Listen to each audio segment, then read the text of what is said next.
Ils emmenèrent Jésus chez le grand prêtre, et tous les chefs des prêtres, les anciens et les scribes se rassemblent.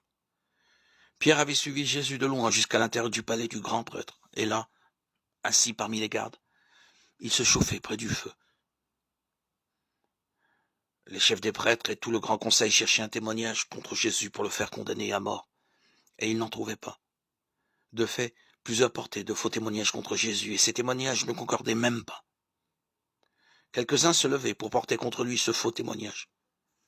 Nous l'avons entendu dire, « Je détruirai ce temple fait de main d'homme, et en 3 jours j'en rebâtirai un autre, qui ne sera pas fait de main d'homme. »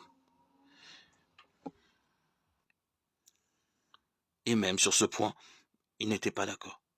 Alors le grand prêtre se leva devant l'assemblée et interrogea Jésus.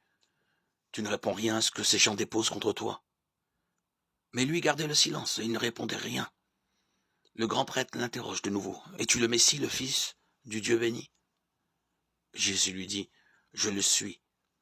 Et vous verrez le Fils de l'homme siéger à la droite du Tout-Puissant et venir parmi les nuées du ciel. » Alors, le grand prêtre déchire ses vêtements et dit, « Pourquoi nous faut-il encore des témoins? Vous avez entendu le blasphème. Quel est votre avis ?» Tous prononcèrent qu'il méritait la mort.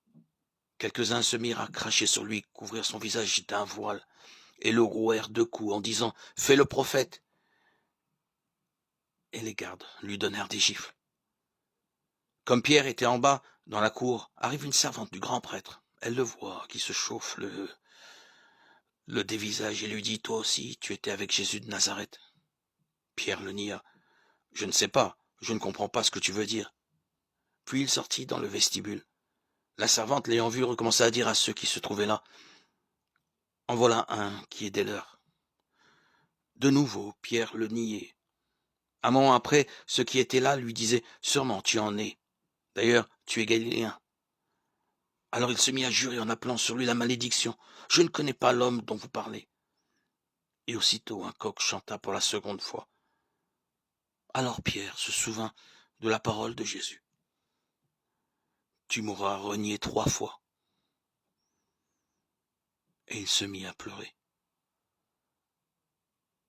Marc 14, 53-72.